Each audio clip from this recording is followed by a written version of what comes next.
आइए सुनते हैं फाल्गुन मास कृष्ण पक्ष संकष्टी गणेश चतुर्थी व्रत की कथा। तो बोलिए प्रेम से भगवान गणेश की जय। माता पार्वती जी ने भगवान गणेश से पूछा कि हे गजानन, फाल्गुन कृष्ण चतुर्थी को गणेश जी की पूजा कैसी करनी चाहिए? इस महीने में किस नाम से पूजन होती है और आहार में क्या ग्रहण करना चाहिए?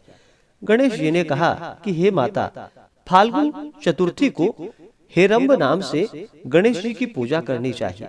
पूजा का विधान पूर्वोक्त रूप से है। इस दिन खीर में कनेर का फूल मिलाकर गुल बांस की लकड़ी से हवन करनी चाहिए। विद्वानों का मत है कि आहार में घी और चीनी ले।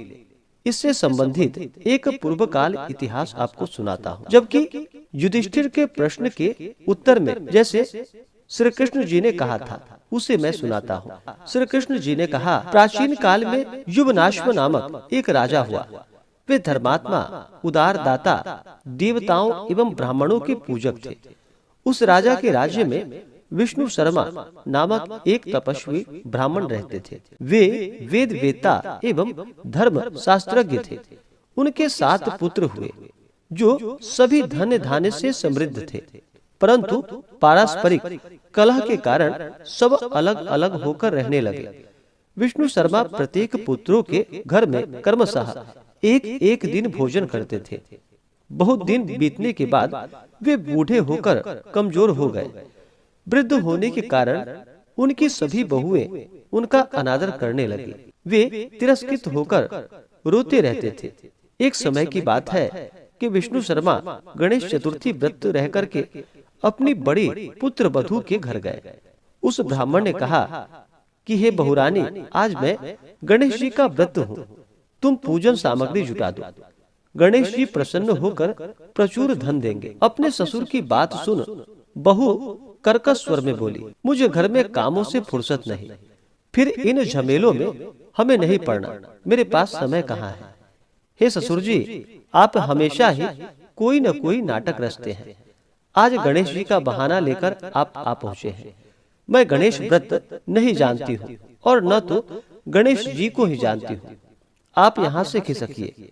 इस प्रकार बहू की झिड़की सुनकर वह 6 बहुओं के घर जो कि बारी बारी से गए, परंतु सभी बहुओं ने वैसी ही बात कही। सभी जगहों से अपमानित होकर वह कृषकाय ब्राह्मण बहुत दुखी हुआ। इसके बाद वह सबसे छोटी बहू के घर जाकर बैठ गया। छोटी बहू जो कि बहुत ही धनहीन थी, वह संकोच में पड़कर कहने लगी। ब्राह्मण ने कहा कि अरे बहुरानी, मैं अब कहाँ जाऊं? 6 बहुओं ने फटकार दिया, तुम्हारे यहाँ तो व्रत सामग्री एकत्रित करने का कोई साधन नहीं दिख रहा है। मैं स्वयं बहुत वृद्ध हो गया हूँ। हे कल्याणी बहू, मैं बार बार सोचता हूँ कि इस व्रत से सिद्धि मिलेगी और सभी कष्टों का अंत होगा।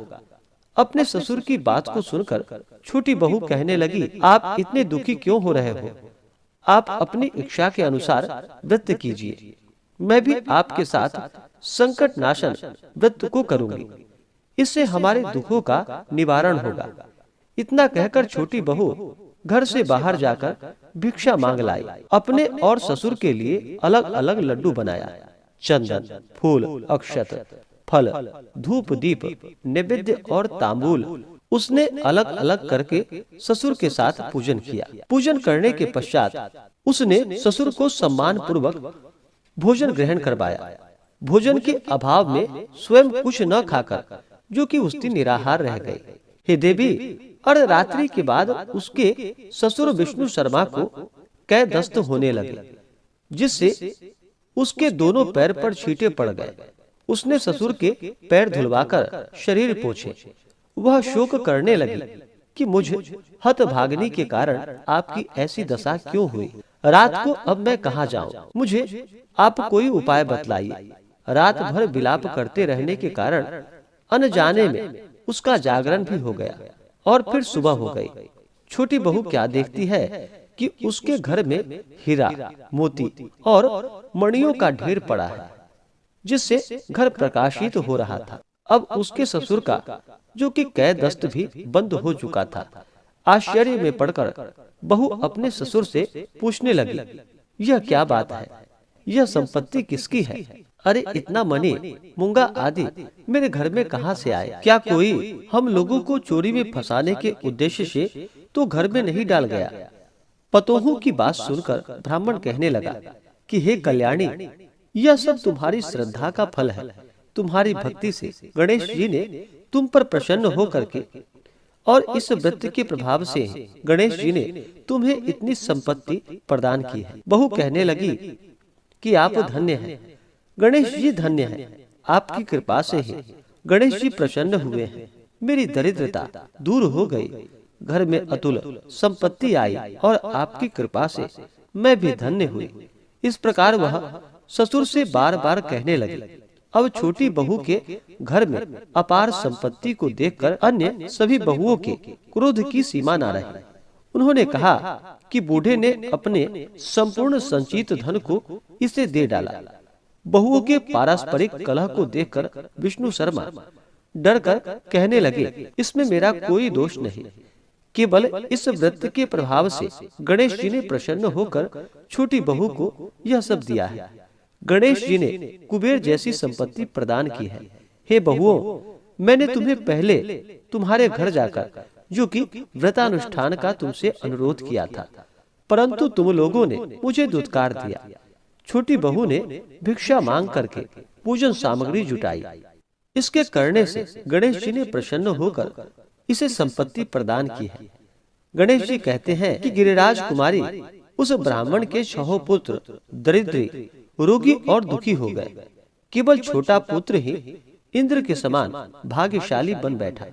वे 6 आपस में होड़ करते हुए फाल्गुन कृष्ण गणेश चतुर्थी व्रत करने लगे और इस व्रत को करने से वे सब भी कर्मशः धनवान बनते गए।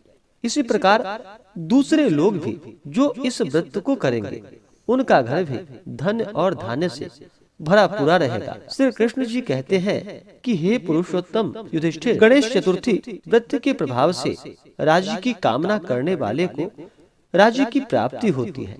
इसलिए हे राजन, आप भी इस व्रत को शीघ्र ही कीजिए। फलस्वरूप आप कष्टों से छूटकर राज्य का सुख पाएंगे। श्री कृष्ण जी के मुख से इस कथा को सुनकर युधिष्ठिर बहुत प्रसन्न हुए और व्रत करके गणेश जी की कृपा से अखंड राज्य के अधिकारी हुए। इस प्रकार से फाल्गुन मास कृष्ण पक्ष संकष्टी गणेश चतुर्थी व्रत की कथा पूर्ण हुई। तो बोलिए प्रेम से भगवान गणेश की जय।